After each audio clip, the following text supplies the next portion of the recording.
کنه ته وایه یا جواب راکړې خبره خلاصه شي دی وایي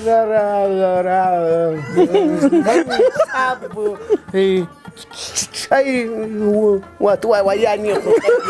انا یا واغو رايبل بشیر مالیم صاد میګ د سترګین د کږي ډېر باد خوش ده ښه دا شپې کا تو تا به ولې ته ګوري تا ته په دروازه دلته بیا دلته د امولم دغه ټولنه نو باسکل زو بل یو زوړ باسکل ده